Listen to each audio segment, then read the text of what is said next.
Sumatin po ang kapayapaan ng Diyos, mga kapatid, mga kababayan. Salamat po sa Diyos sa isang muling mabuting pagkakataong kagaya nito na ibinigay po sa atin upang tayo po ay makapag-usap ng mga bagay na may kinalaman sa Biblia, sa mga bagay na nangyayari sa paligid at kung ano-ano pa man mga bagay na gusto ko pong mga ikwento po sa inyo. Salamat po sa Diyos sa inyong patuloy na pagsuporta, sa pakikinig, doon po sa mga nagko-comment at sa mga nagla-like, sa mga nag-subscribe na. Salamat din po sa Diyos. Ayan, meron na po tayong konting mga subscriber. Ayan. Nakakatuwa naman po mga kapatid na kayo po ay nakikinig dito sa podcast na ito. At again, kung meron man po kayong mga tanong, meron kayong reaction dun sa mga naitalakay ko na po nung mga nakaraan, wag po sana kayong mahihiyang magsalita o magsabi sapagkat again, ako naman po ay open sa ano pa man na kasi dahil nagsasalita po tayo, again, ako po naniniwala hindi naman po lahat ng mga tao ay magugustuhan ng mga sinasabi po natin. Ano po, of course, meron diyan sa inyo ng mga tataas yung kilay, sasabihin, ay, ganun ba talaga? Ayan, di ba? O kaya meron naman na talagang, hindi totoo yan. Hindi ako naniniwala dyan. Okay lang din naman po mga kapatid kung ano po ang inyong sabihin o ang inyong impresyon. Ang sa akin lang naman kaya ako nagpo-put up ng ganitong podcast and again is I want to share what I know at ano man po ang mga gusto ko pong i-voice out sa dati ko pong mga nakasama, sa akin pong naging karanasan sa pananampalataya, ay yun lang po yung aking gustong i-share po sa inyo. At kung ano man po ang inyong magiging reaction doon, ay hindi ko na po yun makokontrol. Ano po mga kapatid? Kung papaanong hindi nyo rin naman po makokontrol yung aking reaction o ang aking emotion, ano po, dahil tayo naman lahat ay binigyan po tayo ng free will. Meron tayong kalayaan. Sabi nga sa Biblia, wag lamang natin gamitin ang ating kalayaan para bigyang kadahilanan ng laman, 'di ba, no? Pero meron po tayong kalayaan na binigay po ng Diyos sa atin. Ayan. At sa pagkakataon pong ito, mga kapatid, siguro dahil ito po ay reaction video, gusto ko po sanang magbasa ng ilan sa mga nag-comment sa atin o nagpadala ng ilang mga bagay na kanilang gustong sabihin din naman. Ayan. So, eto po, no? Magbabasa lang po ako sandali. Ayan. Eto. Medyo madami-dami po ito eh. So, ah eto yung comment po ni kapatid na John Seni 2178. Ayan. Ah, tingin ko nasilaw sa salapi si KDR. Ayan, sabi niya. Malaki ang ipapaliwanag ni KDR bakit nakapangalan sa kanya ang mga inaakala nating properties ng iglesia. UNTV building, radio station, biglang yaman niya. May bahay sa Tagaytay, Highland, worth 60 to 70 million. Wow. Kaya hindi talaga magpapatanong. Ayan. Tapos sabi niya pa, para sa akin po, sa Diyos tayo maglingkod, hindi sa tao. Ayan. Sabi niya pa, kung matagal na kayong kapatid, sa bandang huli, inangkin na ni Brother Eli na siya ang ibong mandaragit. Dati ang itinuturo niya si Kristo ito. Matapos ang kinin ni Brad Eli na siya ang ibong mandaragit, namatay po siya. Ewan ko po kung ito ay may kaugnayan. Ayan. So, sabi niya kung matagal na daw akong sige, basahin pa natin ha. Eto. Blasphemy ba sa Holy Spirit ang ginawa ni Brother Eli sa pag-angkin sa ibong mandaragit? Ayan. So, as far as I remember, wala po akong makita na parang ganun sinabi niya na ako ang ibong mandaragit o meron ba sa manggagawa sa iglesia na nagsabi na Si Brother Eli po ang kinatuparan ng ibong mandaragit. Ayan. Kasi alam nyo, ano yan sa Iglesia ni Cristo, no po, sa Iglesia ni Cristo ni Ginoong Manalo, para sa kanila, ang kinatuparan ng hula ng ibong mandaragit ay si Manalo. Kaya bibigyan din po natin uli, kapatid na Dan, sa ating mga ginigiliw na taga-subaybay na ang kapatid na Felix Y. Manalo po at hindi si Ciro na naging hari po sa Persya, ang ibong mandaragit na hinuhulaan sa Isaias 46:11. Tama po yun, kapatid na Rod. No? Si Ginoong Felix Manalo. Yun ang alam ko, no? Pero hindi ko alam kung meron ba kayong maipapakita na ganyan na sinabi ni Bad Eli na ako ang ibong mandaragit at ako ang kinatuparan ng hula na yan. Meron bang ganon? Alam ko, meron siyang dinidiscuss na yung ibong mandaragit na nakasulat sa Biblia ay kinatuparan ng ating Panginoong Sokristo. Merong ganong ano, no, merong ganong sinabi si kapatid na Eli. Pero yung sa ang kinatuparan nun, parang wala po yata akong matandaan, kapatid. Kaya siguro um tignan natin. Siguro kung meron ka pong kopya, kapatid, ng video niyan, sabihin mo po sa akin or isend mo po sa akin at titignan po natin at bigyan natin ulit ng commentary sa susunod po na reaction video po natin. Ano? Salamat sa Diyos, kapatid na John Seni.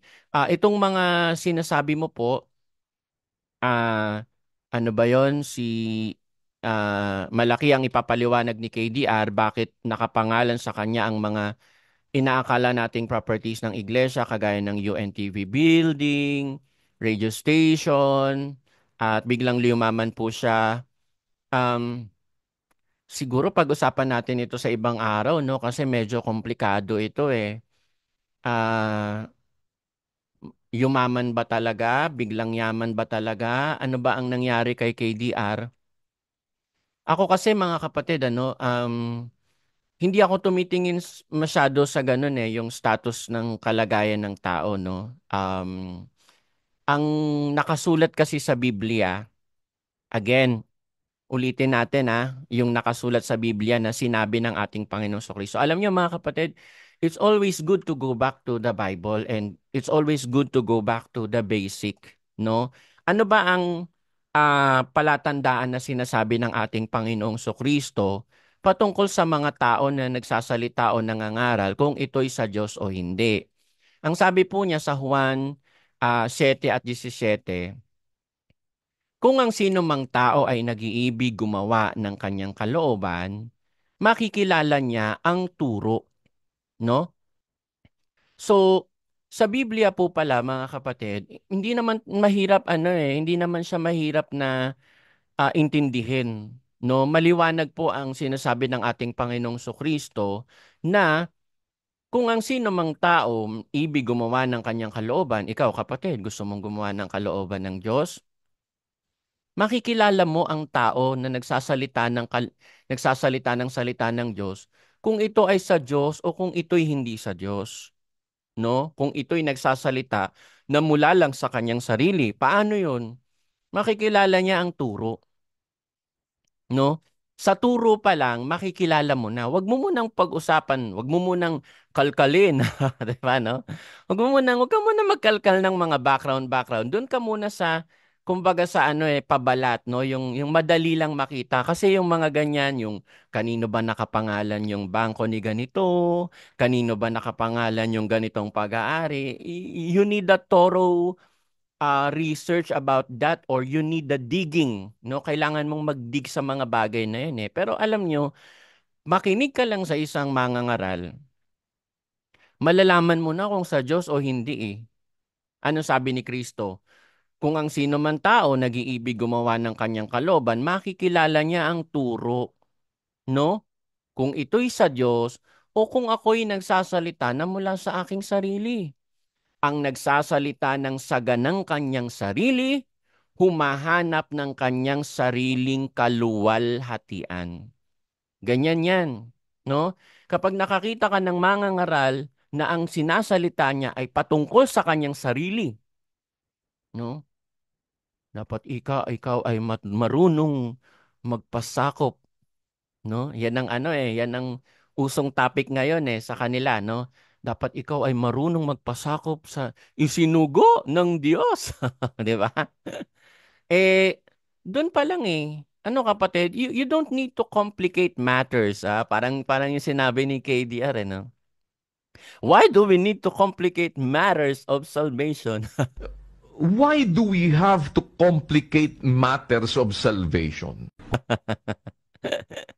Ah, hindi mo naman kailangan na na you don't need to go into deeper just to understand kung yan bang si KDR ay sa Diyos o hindi. Why? Simpleng-simple ang sinabi ng ating Panginoong Kristo. Ano yun?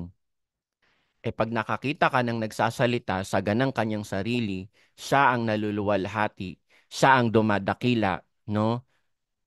Siguro yung biglang dakila, pwede kong tanggapin Yung biglang yaman siguro it's something that we need to talk about kasi ako naniniwala naman prior pa na mga siwa si KDR, to be fair din naman maging fair din tayo. Bago pa mga siwa si KDR, nung siya ay assistant pa lang ng kapatid na Ellie, siya naman talaga ay meron ng kaya sa buhay dahil siya po ay isang, alam niyo po yon, broadcaster, di ba? Meron naman siyang meron siyang kakayanan sa buhay. Pero siguro sa ibang araw natin pag-usapan yan yung mga, pero ako I don't want to talk about yung mga ganyang personal na bagay na kung ano pa man. We can go into that detail siguro in the coming days. Pero siguro sa ngayon, back to basic muna tayo. Pag-usapan natin yung basic na aral ng Diyos na nasa Biblia. Kaya nga, again, dito po sa Brad Rob Channel, let's talk about the Bible. Di ba, no? Kung Biblia ang pamantayan, pag-uusapan po natin, ano bang klaseng mangangaral yan? Yan ba ay sa Diyos? Sabi ni Kristo, kung ito'y sa Diyos o kung ako'y nagsasalita na mula sa aking sarili. Bakit?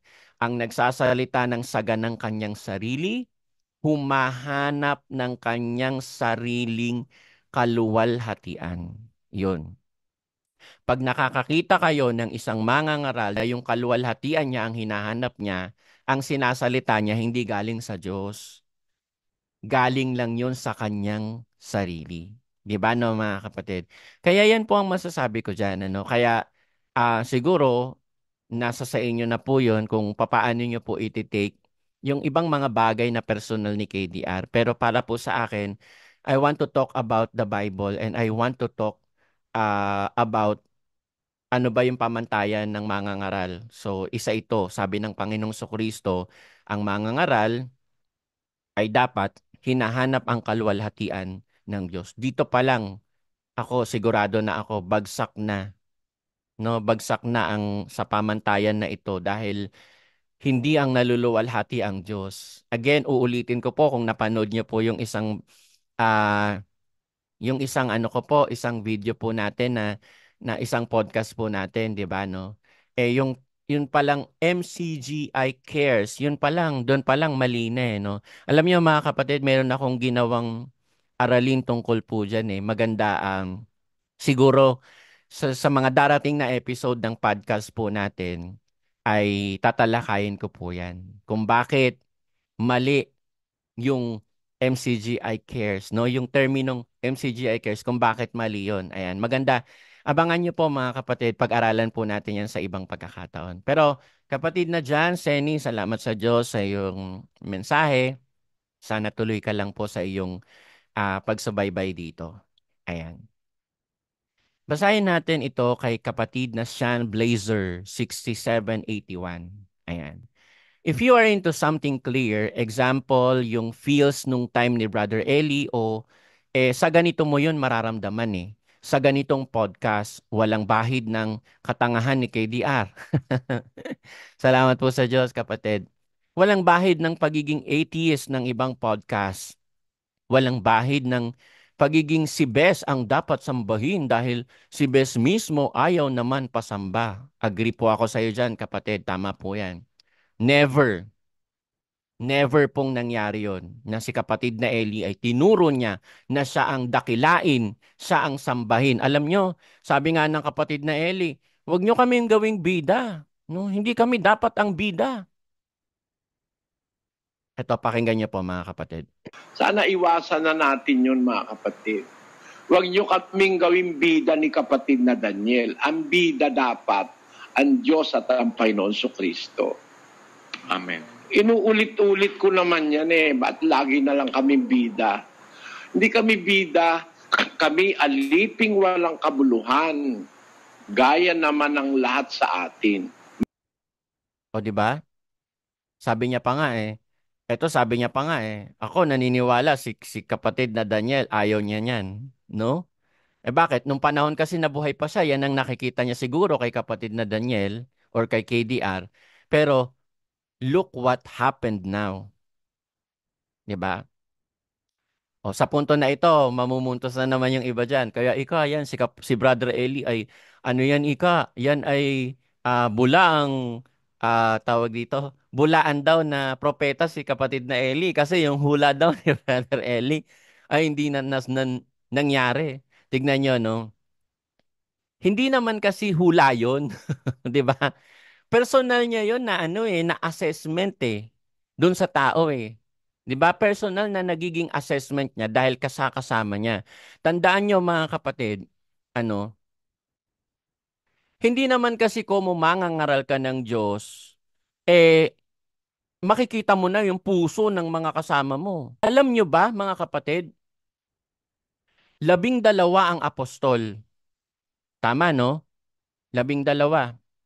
Alam niyo ba na hanggang sa kahuli-hulihan, no, na ipagkakanulo na ni Judas ang ating Panginoong Sokristo, wala kahit isa sa kanila na na may idea na si Judas ay ipagkakanulo ang Panginoong Sokristo Ang Panginoong Sokristo, alam niya 'yon. Eto, basahin po natin mga kapatid. Basahin po natin mga kapatid. Ang Panginoong Sokristo alam niya no? Sabi niya sa Juan 6:70, sinagot sila ni Jesus, hindi baga hinirang ko kayong 12? 12 sila, no? At ang isa sa inyo ay Diablo, no? Ang Panginoong Sokristo, alam niya po no, kung sino sa kanila yung magkakanulo sa kanya Pero yung mga apostol, hindi nga nila alam Hindi nila alam na si Judas ang magkakanulo, no? Kasakasama nila si Judas, kasakasama nilang nangangaral, kasakasama nila na nakakasama nila ang Panginoong Sokristo. Di po ba? Kaya hindi ibig sabihin no na hindi alam ng mga apostol na si Judas ay Judas pala, mga bulaan na silang propeta. Di ba no? Kasi personal nilang may mga sila may mga hindi sila nalalaman Ang nakakaalam lang nun ang ating Panginoong Sokristo. Kaya nga nung nandun na sila sa sa kainan, di ba? Sa hapunan Ang isa sa inyo magkakanulo sa akin, sabi ng Panginoon Sokristo. Sino? Ako ba? Ako ba? Nagtuturoan sila di ba? Nagtatanong sila, Panginoon sino? Kasi bakit? Hindi nila alam. Actually, kahit nung hanggang si Judas ay sabihan ni Kristo na yaong ipagsasawsaw ko, eto, basahin natin Juan 13:26. Sumagot nga si Jesus, yaong aking ipagsawsaw at bigyan ng tinapay ay siya nga. Kaya't nang maisawsaw niya ang tinapay ay kinuha niya at ibinigay niya kay Judas na anak ni Simon Iscariote. At pagkatapos na maisubo si Satanas nga, si Satanas nga ay pumasok sa kanya. Sinabi nga sa kanya ni Jesus, ang ginagawa mo ay gawin mong madali. Hindi nga natalastas ng sino mang nasa dulang kung sa anong kadahilanan sinalita niya ito. Sapagkat iniisip ng ilan na sapagkat si Judas ang may tangan ng supot, ay sinabi ni Jesus sa kanya, bumili ka ng mga bagay na ating kailangan sa pista o magbigay siya ng anuman sa mga dukha. O tignan nyo, no? Yung mga apostol, nung sinabihan ni Kristo na, yung ginagawa mong madali, gawin mo, di ba? Yung ginagawa mo, gawin mong madali. Nung sinabi niya kay Judas, sinabi na ni Kristo kung sino ipagsasawsaw niya ng tinapay eh. Pero nung binigyan niya ng tinapay si Judas, no? Hindi pa rin alam ng mga ng mga apostol. Sabi ni Kristo, ang ginagawa mo, gawin mong madali. Anong sabi ng mga apostol? Siguro inutusan siya dahil may kailangan bilhin dahil siya ang may hawak ng supot. O di ba? O kaya baka sinabihan siya na mamahagi sa mga dukha. O di ba? Walang ka-idea-idea yung mga apostol eh. Di ba? Ganyan. Yan po yung sinasabi ko mga kapatid. Hindi ko nagsalita ng ganon at hindi na natupad, no? Ang tingin nyo ay bulaan ng propeta. 'Di ba? No? Hindi naman actually hula naman kasi 'yun. 'Di ba? 'Yun ay personal na assessment niya. Na 'yun na wag nyo kami gawing bida. Alam ko naman yan si kapatid na Daniel. Hindi yan hindi niya rin gusto yan. 'Di ba no mga kapatid? Kaya tama po 'yun. Again, balik tayo dito kay kapatid na Sian. Ayan. So kung gusto mo lang makarinig ng lohika na hindi wawasak sa dati mong paniniwala na dinedebunk na ng iba ngayon, makinig ka rito. Good job sa kapatid na ito. Ayan. Kapatid na Sean Blazer, salamat po sa Diyos sa iyong comment. Salamat po sa Diyos. Sa Diyos ang lahat ng karangalan at kapurihan. Sana tuloy lang kapatid sa pakikinig po ng podcast. Ayan. Kapatid na Dar Moves, Panergo 7357. Kumausap kasi si KDR sa patay, iba tuloy ang sumagot sa kanya. Kumausap kasi si KDR sa patay, iba tuloy ang sumagot sa kanya. May pinoprotektahang interest kaya siguro siya nagkaganon. Medyo natawa ako dito actually eh. Alam niyo yung kwento tungkol kay Samuel, kay Saul, no? Yung kinausap ni kinausap ni Saul si Samuel eh, di ba? May lumabas na talaga eh. Ang alam ko, sagot ni kapatid na Eli doon dati. Hindi talaga yun si Samuel kasi hindi nga pwedeng kausapin eh ng ah, tao yung namatay na, di ba? Eh, hindi ko alam kung ano iyaan ako sa iyo dito kapatid. Irere ako sa iyo kung ano ba. Sige, salamat sa comment mo kapatid. Pero ako, no comment muna ako dito. Bakit ba naman kasi, no? Kinakausap yung video, 'di ba? Hindi mo dapat kinakausap yung video dahil hindi naman yung sasagot eh. Pwede mong pakinggan. Parang Biblia, 'di ba, no? Parang Biblia, pwede mong basahin, no? Yung pangangaral ni kapatid na Eli noon, pwede mong basahin, 'di ba? Pero hindi mo pwedeng kausapin 'yun. Somehow siguro, no, medyo ano. Ayan, sige, eto pa, isa pang kapatid. Walang pagtatalo na nasa Biblia ang bayan ng Diyos. Si kapatid na, Jimson Rafael 4910. Ayan. Sabi niya po, walang pagtatalo na nasa Biblia ang bayan ng Diyos ay masikap sa mabuting gawa. Pero ang turo ng Biblia at ni Bes, di natin pwede hatulan yung mga nasa labas na di counted ang gawang mabuti kasi nasa Roma 2:13. Basahin natin yung sinabi niyang talata. Roma 2:13. Ito po yung nakasulat sa Biblia. Sapagkat hindi ang mga tagapakinig ng kautusan ang siyang mga ganap sa harapan ng Diyos, kundi ang nagsisitalima sa kautusan ay aariing mga ganap. Ituloy lang natin Sapagkat kung ang mga hentil na walang kautusan sa katutubo ay nagsisigawan ng mga bagay ng kautusan, ang mga ito na walang kautusan ay siyang kautusan sa kanilang sarili na nangagtatanyag ng gawa ng kautusang nasusulat sa kanilang puso na pinatototohanan ito pati ng kanilang budi at ang kanilang mga pag-iisip ay nangagsusumbungan o nangagdadahilanan sa isa't isa. Ayan. So yan po ang mga kapatid Yan ang nakasulat doon sa Roma. Tama ito na ginamit ng kapatid na Jim Soon. Yung ginamit yung talata na hindi natin pwedeng hatulan yung mga hentil o yung mga wala sa iglesia o yung mga hindi nakapakinig ng aral. Bakit? Kasi sila, meron namang kautusan ng Diyos na ililagay sa kanilang puso No? So pag gumagawa sila ng kabutihan na alam nyo, sabi ng kapatid na Eli, mga kapatid, ang Diyos naglalagay yan ng kabutihan sa tao, no? Actually, alam nyo, maging sa mga hayop, may kabutihang alam ang hayop no? Yung isang magulang na hayop, 'di ba? Yung inahing manok, 'di ba? No, alam niya kung paano palakihin o alagaan yung kanyang mga itlog, 'di ba? Kaya nga yung inahin na nagaano naglililim ng itlog niya. Naku, wag mong aanuhin yung gagalawin yung itlog niyon at tutukain ka. 'Di ba no? Yung oso na merong anak na maliit na bear, 'di ba? Alam niya kung paano ingatan yung kanyang anak Kabutihan yun na ginagawa ng mga hayop. How much more ang mga tao may alam yan na kabutihan.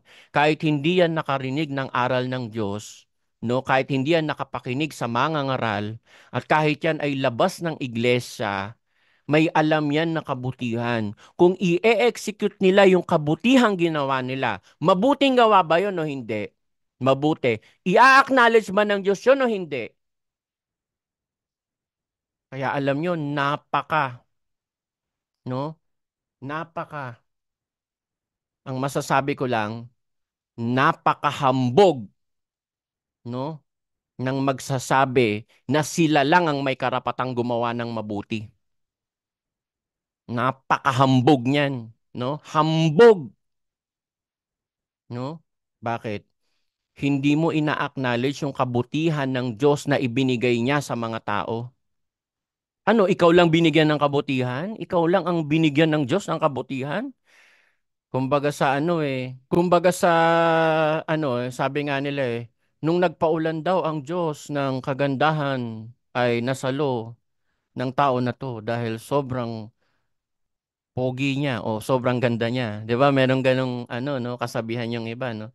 Nung nagpaulan naman ng katamaran, ewan ko kung pinapaulan ba yun, Pero sinasite ko lang naman yung kasabihan ng ibang mga tao, no. Nung nagpaulan daw, como tamad, no, si Juan Tamad, nung nagpaulan ng Diyos ng katamaran, nasalo mong lahat. Sabi nung no? Sabi nung iba, no? Pero hindi naman biblical yun. Hindi naman pinauulan yung kapugian o kagandahan o ano. 'Di ba, no? Hindi naman pinapaulan yun. Pero kumbaga parang ganun no? Nasalo nyo lahat ng kabutihan at kayo lang ang may karapatang gumawa ng mabuti. Napakahambog naman ng ganyang claim. No, mga kababayan, ang Diyos meron siyang inilagay na kabutihan sa puso ng tao. Kaya sa puso ng bawat tao, no? Sabi nga si Pablo mismo nagpatunay nito Kaya alam nyo, ang sabi ni Pablo, sabi ni Pablo ano to hindi na ito ang ang doktrina ng ng ngayon ng MCJ Cares Para sa kanila kasi pag lumabas ka na sa iglesia, mapapahama ka na at ikaw ay hindi na sa Diyos. Hindi ganyan ang turo po sa atin, mga kapatid. Bakit? Ang turo sa atin, sa unang Korinto 5:13, datapwat sa nanga sa labas ay Diyos ang humahatol. 'Di ba? Diyos ang humahatol sa mga nasa labas. Kayo naman, hinatulan nyo na. No? Parang yung isang mangangaral. Paano kapag mamana nasentensado ka sa apo 'Di ba, no? Kadiwa nyo na yung ganun Paano ka papagawain ng mabuti, wala ka sa loob ng iglesia? 'Di ba ganyan, mga kapatid? Kaya alam nyo, ibang-iba na talaga ang aral dyan, mga kapatid. Hindi nyo po kami masisisi kung nagkakaganito man po kami. Dahil iba na po ang aral ninyo ngayon, no? Iba na yung aral ng kuya nyo ngayon sa aral na natanggap po namin. Dahil ang aral na natanggap namin na itinuro sa amin ng kapatid na Eli, yung nasa Biblia. Ano yon?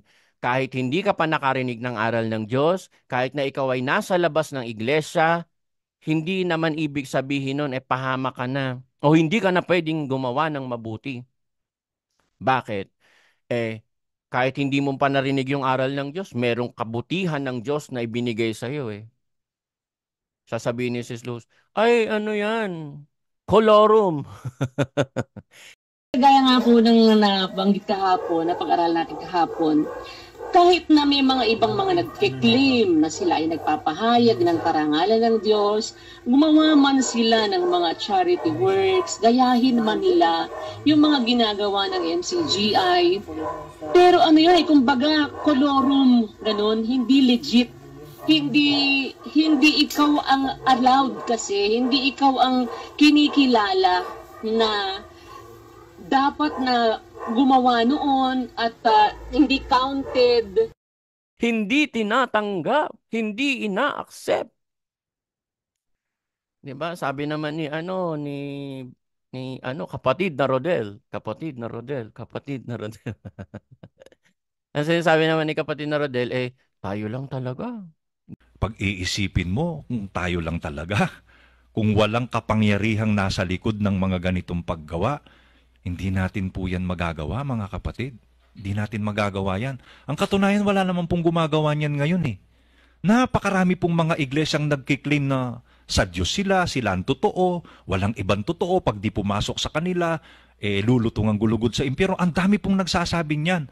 Pero wala ka pong makikitang gumagawa ng gawaing ito na makikita mo pong talagang masikap sa paggawa ng mabuti. 'Di ba no? Sila lang talaga. Kayo lang talaga? Nakakahiya naman. Nahiya naman po yung mga yung tinutulong mas matitindi kaysa sa inyo. 'Di ba no? Ayoko na lang pong magsalita pero mahirap kasi no mga kapatid. Kaya ayan, kapatid na Jimson Rafael, salamat sa Diyos sa yung mga sinabi. Ito sabi niya, mga walang alam na aral yon, di kaanib sa iglesia yun, pero through their good works, naging dapat sila. No, merong mga tao na magiging dapat sa Diyos. Yung binasa natin nung nakaraan sa Mateo, mahaba lang kasi, di ba? Meron pong mga sasabihan si Kristo, parito kayo. Manahin ninyo ang kahariang inihanda sa inyo. Bakit? Nagutom ako, pinakain nyo ako. Gawa yun o hindi? Sino gumawa nun? Nasa iglesia? Hindi nga nila alam eh. 'Di ba? Nauhaw ako, pinainom ninyo ako. Sino gumawa nun? Kayo, MCGI Cares? 'Di ba? Kaya, nako. Hay nako mga kapatid. Kaya bahala na po kayo. Sana po ay maintindihan ninyo mga kapatid. At ito po ang ating reaction dito po sa mga nagpadala ng kanilang comment. Salamat po sa Diyos sa inyong mga comment. Tuloy lang po kayo mga kapatid. Meron po akong isang siguro pag-usapan natin o bigyan natin ng pansin itong isang comment ng isang kapatid. Hindi naman siya comment. Actually, tanong niya. Ano po, alam niyo mga kapatid, ganito, no? Pwede naman po kayo magtanong sa akin. Pero hindi ko po maipapangako sa inyo mga kapatid na ang sagot ko ay kasing galing ng narinig niyo po kay kapatid na Ellie, no po, dahil ako po ay isang tao lang din na tinuturuan sa panahon ni kapatid na Ellie. Ano po, pwede ko pong i-share sa inyo kung ano yung sa tingin ko na parang naaalala ko na naging sagot niya sa punto na yan, pwede ko pong ibahagi sa inyo. Pero yung yung magiging kasing galing, kung anong naririnig niyo po sa kapatid na Ellie noon, hindi ko po maipapangako po sa inyo yun, mga kapatid. Pasensya na po kayo, no? Pwede ko po sigurong i-share sa inyo kung ano lang po yung aking narinig at nalaman. Ano po? At pwede naman natin yung pag-usapan. Tayo naman po ay malayang pag-usapan ng mga bagay. So meron pong isang tanong dito, yung isang kapatid. Sabi ko kasi, dito ko sasagutin sa podcast eh. Sabi niya, salamat sa Diyos bro. Eto, nag-uusap kasi kami, no? So sabi niya, May personal lang akong tanong bro kahit di niyo na po sabihin sa podcast. Pero sinabi ko sa kanya to na sa podcast ko to sasagutin. Sabi niya, bro, yung patungkol po kay Hepte, yon nagpanata si Hepte ng isang panata sa Panginoon at nagsabi, kung tunay na iyong ibibigay ang mga anak ni Amon sa aking kamay at si Hepte ay naparoon sa mispa sa kanyang bahay at narito ang kanyang anak na babae ay lumalabas na sinasalubong siya ng pandereta at ng sayaw. At siya ang kanyang bugtong na anak, liban sa kanya'y wala na siyang anak na lalaki o babae. Ayan. So, ito po yung tungkol kay Hepte, no? Hindi ko po alam mga kapatid kung kilala niyo po si Hepte. Siya po ay naging hukom sa Israel. Ano po, siya po ang, alam niyo, ang Israel po kasi, nung sila ay lumabas na sa Ehipto, tumawid sila sa dagat, si ano po ang naging, naging tagapatnugot po nila 'di ba? Si Moises, tapos si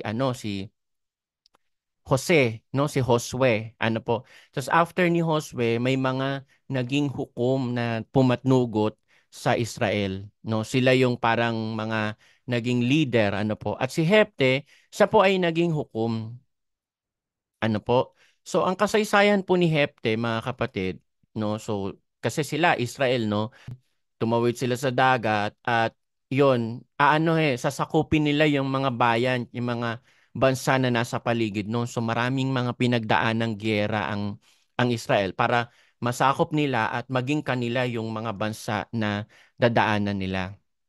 Ngayon, ang nangyari po doon kay Hepte, ganito, siguro maganda basahin na lang po natin, ano. Dito po yan sa hukom, mababasa natin sa 11, 11 at 30.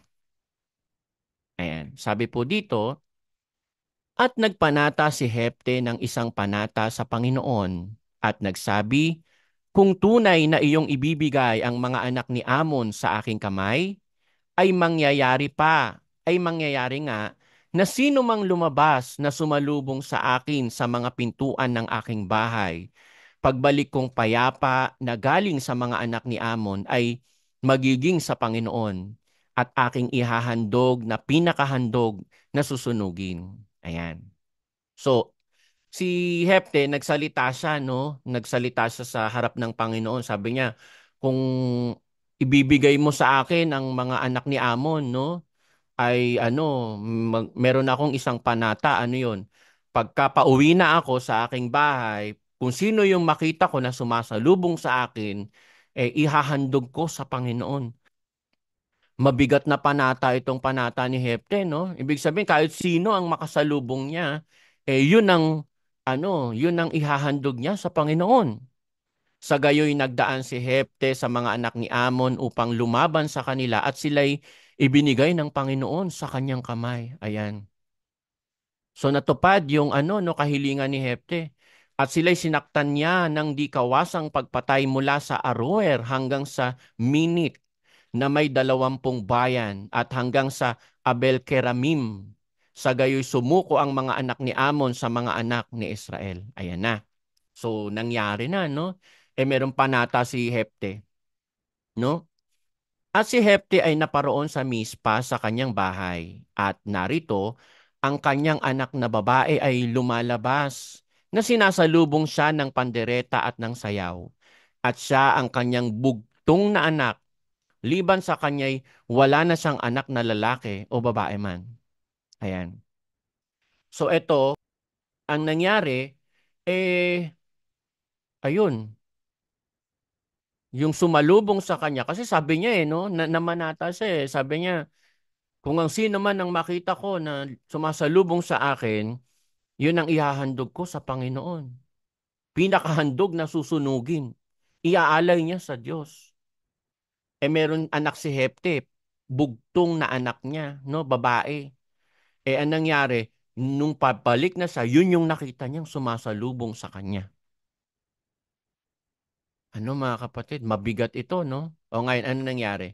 At nangyari pagkakita niya sa kanya, na kanyang hinapak ang kanyang damit at sinabi, Saba ko, aking anak, pinapakumbaba mo akong lubos, at ikaw ay isa sa mga bumabagabag sa akin, sapagkat aking ibinuka ang aking bibig sa Panginoon at hindi na ako makapanumbalik. Tignan nyo, no, mga kapatid, mabigat itong sinabi ni Hefte na to. Kayo po ba, mga kapatid? Kaya alam nyo, sa Biblia merong ganitong ano sinasabi, mga kapatid, basahin muna natin ha. Ecclesiastes 5:2. Huwag kang pakabigla ng iyong bibig at huwag magmadali ang iyong puso na magsalita ng anumang bagay sa harapan ng Diyos. Sapagkat ang Diyos ay nasa langit at ikaw ay nasa lupa, kaya't pakauntiin mo ang iyong mga salita. Ayan. No, mga kapatid, kaya alam nyo, mag-iingat po tayo sa ating mga pinagsasabi, lalo na kung ang kaharap natin ay ang Diyos. Kung kausap natin ay ang Diyos, no, huwag tayong basta-basta magpapanata ng kagaya nito. Ang tindi ng panata ni Hefte. Kung ang sino man makita kong sumalubong sa akin, ay ibibigay ko na pinakahandog na susunugin. Eh nakita niya yung anak niya po yung ano. No? Kayo po ba, mga kapatid, meron kayong ganitong klase ng panata? Ano? Sabi nga sa Biblia, ganito. Pagka ikaw ay nananata ng panata sa Diyos, huwag kang magliban ng pagtupad, sapagkat siya'y walang kaligayahan sa mga mangmang. Tuparin mo ang iyong ipinanata. Ayan. Kaya hindi matutuwa ang Diyos pag may panata ka sa Kanya at hindi mo tinupad. Si Hefte nagpanata ng isang mabigat na bagay, kaya nung nakasalubong niya na yung anak niya, aba ko, sabi niya, aking anak, pinapakumbaba mo akong lubos. Ikaw ang bumabagabag sa akin. Bakit? Binuka ko ang bibig ko sa Panginoon, hindi na ako makapanumbalik. Ayan. So, ano nangyari dito, mga kapatid? Alam nyo, kung babasahin kasi natin ito, no, walang nakasulat kung ginawa ba ni Hepte yung pagsunog sa anak niya. No? Siguro mabuti basahin na lang po natin. No? At sinabi niya sa kanya, Ama ko, iyong ibinuka ang iyong bibig sa Panginoon. Gawin mo sa akin ang ayon sa ipinangusap ng iyong bibig. Yamang ipinanghihiganti ka o ipinanghiganti ka ng Panginoon sa iyong mga kaaway, sa makatwid bagay sa mga anak ni Amon. At sinabi niya sa kanyang ama, Ipagawa mo ang bagay na ito sa akin. Pahintulutan mo lamang akong 2 buwan upang ako'y humayot yumaon sa mga bundukin at aking itangis ang aking pagkadalaga, ako at ang aking mga kasama. Ayan. At kanyang sinabi, yumaon ka, at pinapagpaalam niya siyang 2 buwan. At sa yumaon, siya at ang kanyang mga kasama, at itinangis ang kanyang pagkadalaga sa mga bundukin. At nangyari sa katapusan ng 2 buwan, na siya'y nagbalik sa kanyang ama, na ginawa sa kanya ang ayon sa kanyang panata na kanyang ipinanata, at siya'y hindi nasipingan ng lalaki at naging kaugalian sa Israel. Ayan. Sabi dito, at nangyari sa katapusan ng 2 buwan, na siya'y nagbalik sa kanyang ama. So ang paalam niya, ano, no? Papuntahin mo lang ako sa sa bulubundukin. Tatangisan ko ang aking pagkadalaga kasi dalaga pa yung anak niya eh. So after nung 2 months na yon, bumalik siya at nakalagay dito na ginawa sa kanya ang ayon sa kanyang panata na kanyang ipinanata. So yun ang nakasulat, no? At siya'y hindi nasipingan ng lalaki at naging kaugalian sa Israel na ipinagdidiwang taon-taon ng mga anak na babae ng Israel ang anak ni Hepte na Galaadita na 4 na araw sa 1 taon. So, ganun, no? Merong tuloy naging kaugalian na ipagdiwang o to commemorate yung nangyari doon sa anak ni Hepte. Ano, mga kapatid? Pero ang nakasulat sa Biblia ay ginawa sa kanya ang ayon sa kanyang ipinanata. Ayan. So ang tanong dito, alam ko siguro ang nakikita ko dito sa tanong ng kapatid, talaga bang inihandog ni Hepte yung kanyang anak na pinakahandog na susunugin? Narinig ko to eh. Narinig ko tinanong to kay kapatid na Eli dati, mga kapatid. Ewan ko kung sino po sa inyo ang nakakatanda ng sagot niya. Pero nung narinig ko to, medyo napukaw yung attention ko. Hindi naman to actually sinagot ni kapatid na Eli, no? Pero meron siyang binasang talata sa Biblia na parang pumukaw ng aking atensyon. So siguro, ganun din po ang gagawin ko sa inyo mga kapatid at bahala na po kayo. Pero yun nga rin ang tanong dito eh. Inihandog ba talaga ni Hepte yung kanyang anak, no? Inihandog ba ni Hepte yung kanyang anak sa apoy? Sinunog niya ba yung kanyang anak?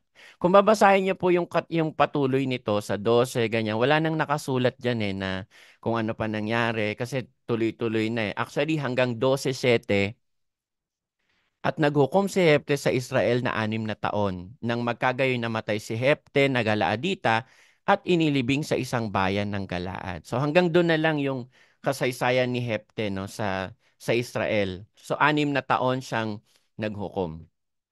Ayan. So ano po ang masasabi nyo dito mga kapatid na talaga bang inihandog ni Hepte yung kanyang anak na susunugin? Alam niyo, nag-research ako, naghanap-hanap ako.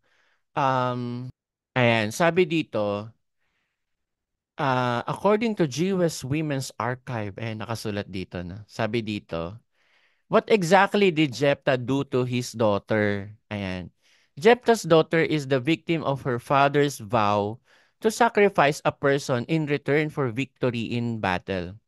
Although the text does not explicitly state that he killed her. Ayan. So may ganon, no? Sabi, hindi naman talaga in-state na pinatay niya, no? Ah, ayan. Did Jephthah kill his daughter to fulfill a vow to God? Ayan. So sabi dito, tignan nga natin.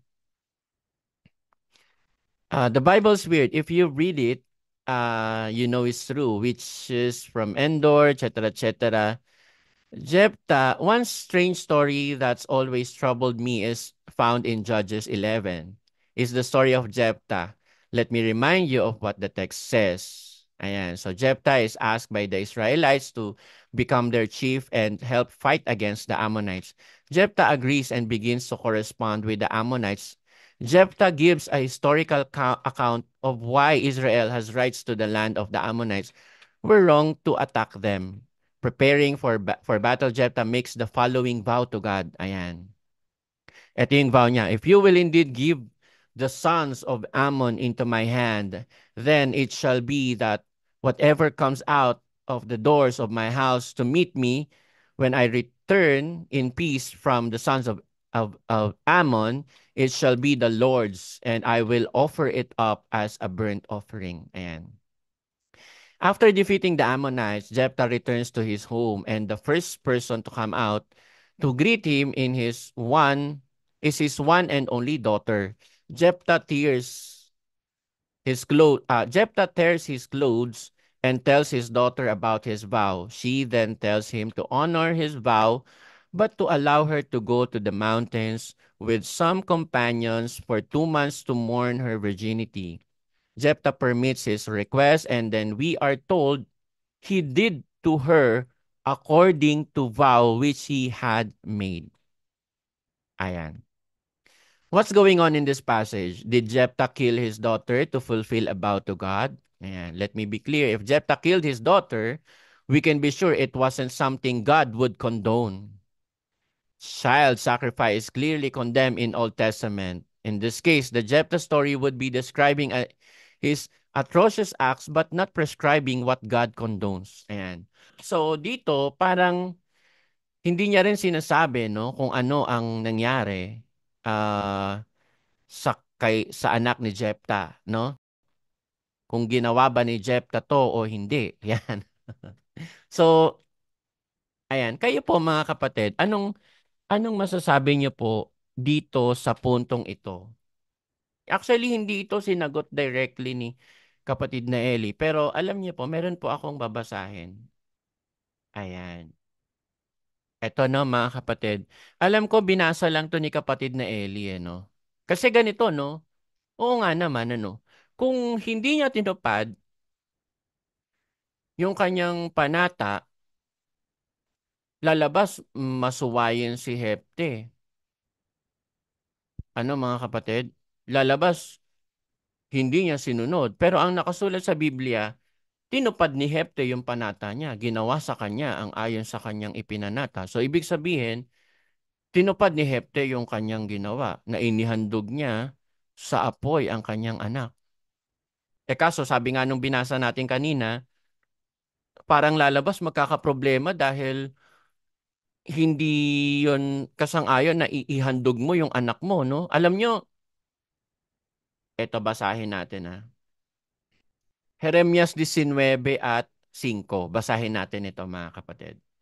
At itinayo ang mga mataas na dako ni Baal upang sunugin ang kanilang mga anak sa apoy na mga pinakahandog na susunugin kay Baal, na hindi ko iniutos o sinalita man o pumasok man sa aking pag-iisip. No, tingnan nyo yung gawain ngayon, gawain no ng mga masasamang tao, no, yung mga sumasamba kay Baal, no?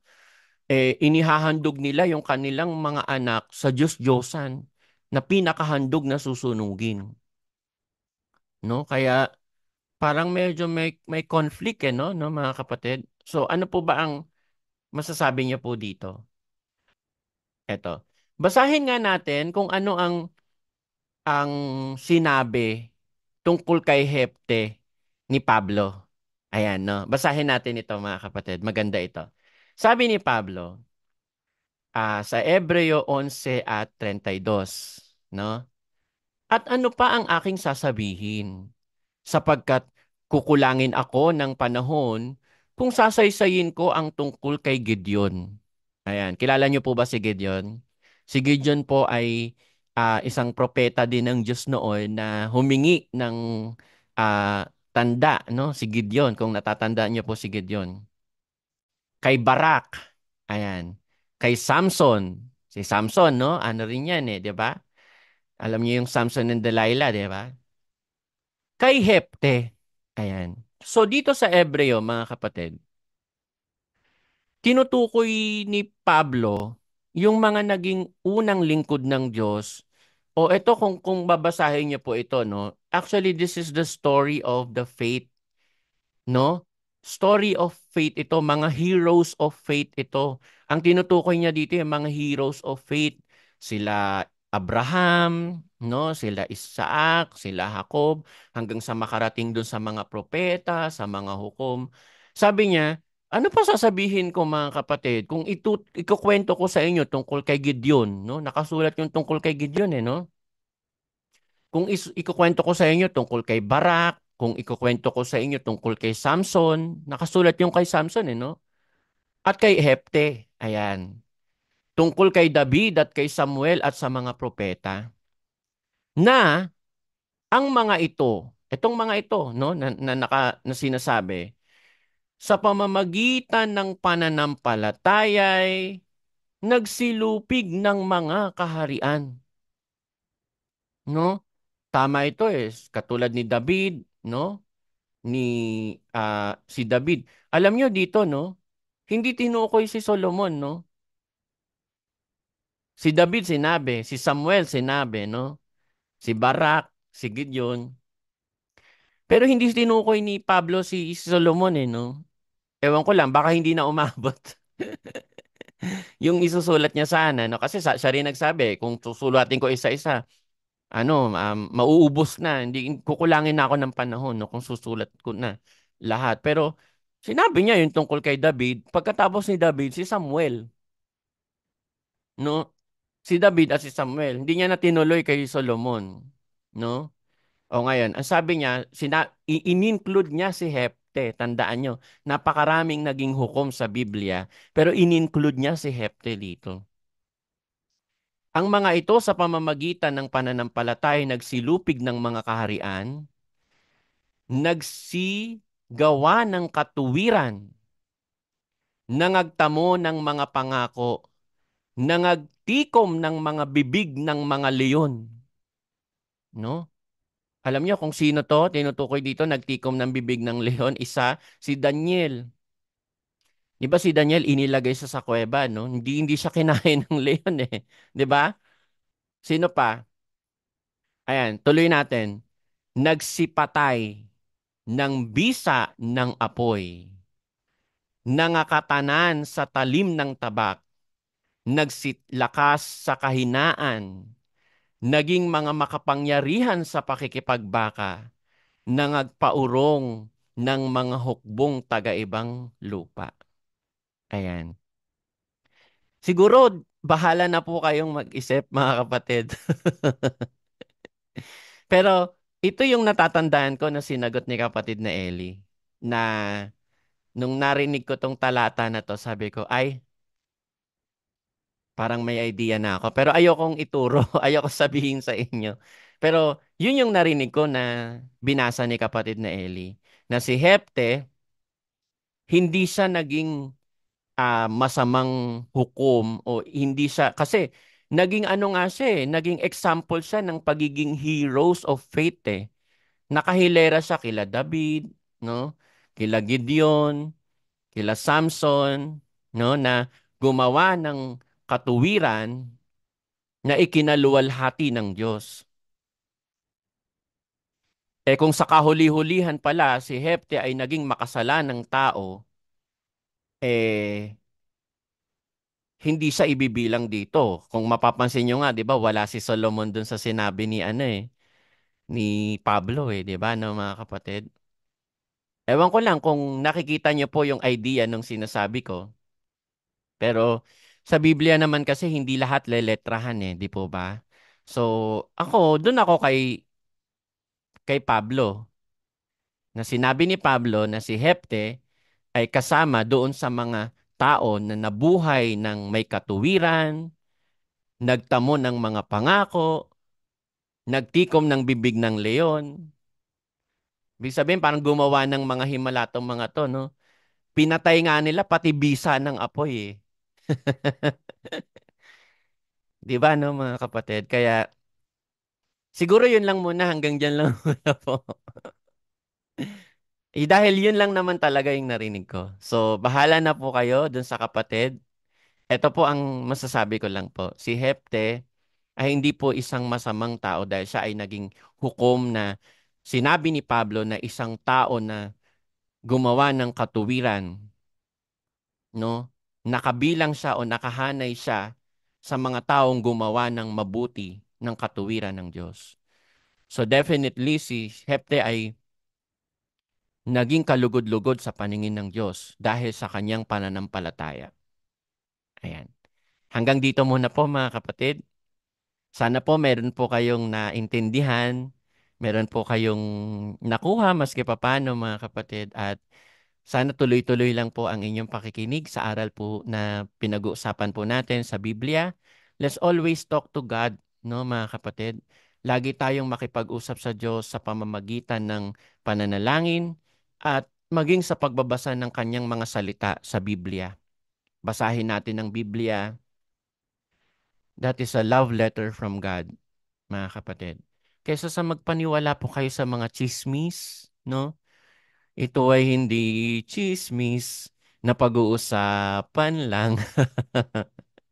No? Sa bagay, minsan naman, no, may chismis na kaya pinagchichismisan. Meron kasing nakikita, 'di ba? Sabi nga ng iba eh, hindi uusok kung walang apoy. No, pero mag-ingat lang tayo sa pakikinggan natin. Baka mamaya ay chismis na kung ano-ano na yung mapakinggan natin. Mas mabuting ibatay natin ang ating gagawin. Sabi nga ng kapatid na Eli, kailangan lang ang sasabihin mo, ang gagawin mo, dapat nakasulat. 'Di ba, no, mga kapatid? Yan ang binilin po sa atin. At ako, mga kapatid, hindi po ako nangahawak sa kapatid na Eli. Nangahawak ako sa salita ng Diyos na nasa Biblia na itinuro din naman ng kapatid na Eli. Ayan. Sige po mga kapatid, magandang araw po sa inyong lahat at salamat po sa Diyos. Samahan po nawa tayong lahat. Salamat po sa Diyos.